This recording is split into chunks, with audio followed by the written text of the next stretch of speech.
You can't abandon your little sister, Mom pleaded. 6 hours later, I relocated. You can't abandon your little sister, Mom pleaded. 6 hours later, I relocated to Singapore. Their frantic voicemails piled up in my inbox, but I silenced every one of them. The message landed at 11:45 a.m. on a Thursday. My phone vibrated with Emma's text while I was parked at my desk, halfway through a roast beef wrap. Hey big sis, huge update. I'm finally pulling the trigger. Quitting the salon tomorrow. Dylan and I talked it over, and we agreed I need space to discover my true calling. You'll hold us up while I sort myself out, yeah. I know you've got that solid gig and no kids, so it's logical. We can crash with you starting next weekend. I read it 3 times. Each pass sent my pulse climbing a notch higher. My sister Emma was 32, 2 years my junior. She'd been front desk at an upscale hair studio for 5 solid years, raking in hefty tips. Dylan, her partner of 3 years, was 35 and labeled himself a freelance graphic artist, which mostly meant marathon gaming sessions interrupted by the odd logo refresh. They shared a shoebox apartment his folks had helped bankroll. I set the wrap down, my fingers trembled. The sheer nerve was almost admirable. Almost. I fired back, that's not my burden. The 3 dots blinked, vanished, resurfaced. What's that supposed to mean? We're blood. Blood looks out for blood. I left her on read. Instead, I marched to my supervisor's office and asked if the Singapore slot, open for 2 months, complete with a fat raise, full moving package, and a 3-year commitment starting Monday, was still up for grabs. You're in, Lena asked, eyebrows shooting up. You swore international was impossible. I've had a change of heart. I'll sign today. 6 hours later, the contract hit my inbox. I e-signed at 6:26 p.m. from the driver's seat in the parking garage. My hands were rock steady. Mom's text arrived at 6:38 p.m. Sophie Marie Richardson, your sister just rang me in hysterics. She says you refuse to step up when she's at her lowest. How can you be so self-centered? She's blood. Blood takes care of blood. Call me now. I stared at the screen. Guilt slunk in the way it had my entire life. But something had shifted. Something inside me finally fractured. I dialed Mom. Sophie, thank heavens. Mom, I'm relocating to Singapore on Monday. I accepted the transfer. I won't be around to prop Emma up because I'll be halfway across the planet. Dead air. Absolute void. You're what? Singapore, minimum 2 years, possibly indefinite. You can't be serious. You can't ditch your family when we need you. Actually, I can. Contract's already signed. This is about Emma's message, isn't it? You're being childish and vindictive. The dam burst. Years of swallowed words surged out. You want childish, Mom? Let me paint you a picture. Let me walk you through the last 14 years. No, Sophie. You're going to listen. I was 17 when Dad collapsed. Sudden cardiac arrest, mercifully quick, brutally final. He was the parent who saw me. Track meets, calculus marathons, the works. Mom had always orbited Emma, her fragile youngest who demanded constant orbit. I was tying my shoes for school when it happened. Dad sat at the breakfast table with his coffee, and the Times, same ritual every dawn. He grinned and asked if I was ready for my history oral. I said yes. He told me he was proud. 20 minutes later, Mom's scream shredded the hallway. The funeral overflowed. Dad's engineering firm turned out in force. Neighbors, Rotary Club, Little League parents, everyone had a story about his dry wit, his quiet generosity. I stood in a borrowed black dress, shaking hands with strangers while numbness hollowed me out. Emma hyperventilated halfway through the eulogy. Mom whisked her outside. I sat alone in the pew, listening to a pastor eulogize a father I'd never hug again, and something in me went very still. After Dad, the house tilted. Senior year loomed. Emma, 15, unraveled spectacularly. Grief is personal, hers came with therapists, excused absences, Mom's 24/7 vigilance. Mine came with instructions. You're the strong one, Sophie. Hold it together for your sister. No crumbling allowed. I kept my 4.0 because scholarships were non-negotiable. I enrolled at UCLA on a full ride because the alternative was staying local and suffocating. I stocked shelves at the grocery store 20 hours a week to keep the lights on while Emma healed. Mom wept when the acceptance letter arrived, bitter tears. It's so far. Emma still needs you. I need you. Emma hurled a lamp when I showed her the UCLA seal. You're deserting us. Selfish. Community college is cheaper, Mom pressed. Stay close. The scholarship covered everything. I went. First selfish act of my life. Guilt nearly swallowed me whole. Freshman month, daily check-ins. Emma refused my calls. Mom sighed theatrically. Emma cried through dinner, locked in her room, barely eats. She misses you. Subtext, your fault. I offered weekend visits. Makes leaving harder, Mom said. Video chats? Emma declined. Care packages, handwritten letters, goofy postcards, radio silence. By October, I was having panic attacks in my dorm bunk. Roommate Rachel from Portland staged an intervention. Your family is weaponizing guilt.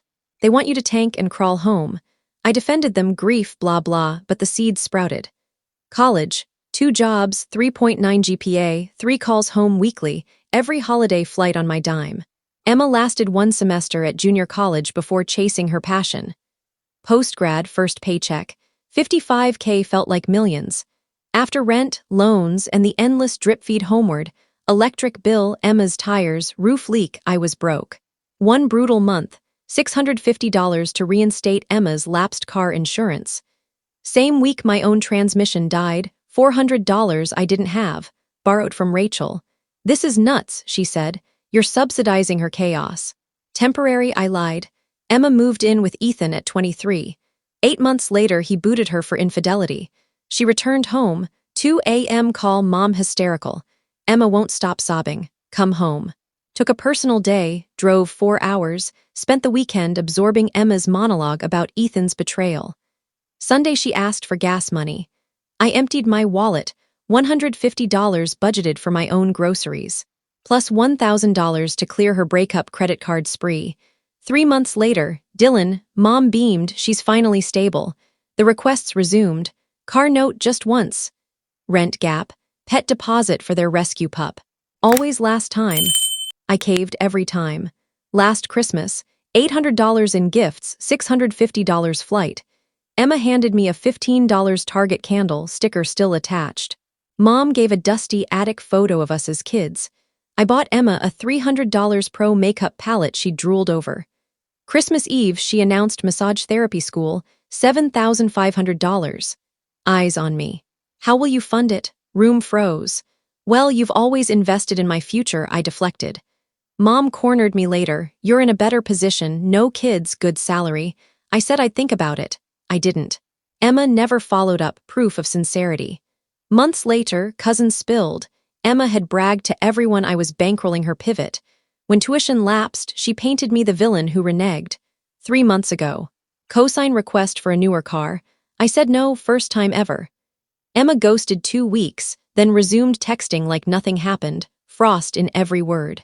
All of it spilled out to mom on the phone, 14 years of being the mule. I funded my own degree, worked myself raw, sent money I couldn't spare, paused my life on repeat. And in 14 years, not one person asked what I needed. That's not fair, Sophie. We've always appreciated. Appreciation doesn't cost money. Appreciation would have checked on me when Dad died instead of ordering me to prop Emma up. It would have celebrated my wins instead of guilting me for them. Your father would be ashamed. Dad would be proud I'm finally choosing me. He's the one who taught me I had value beyond utility. I hung up. Adrenaline tremor, not rage. Next 3 days, Emma rang 17 times, hurt, fury, desperation. Voicemails I played once then deleted. Last one small, scared, old me would have caved. New me packed, mom's novella texts. Duty, betrayal, bargaining. What if Emma swears to job hunt tomorrow? What if just a few months?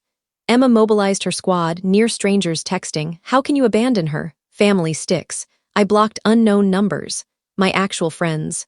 Jessica fucking finally. Need packing help. Rachel from Seattle, I'm legit crying. Best decision of your life.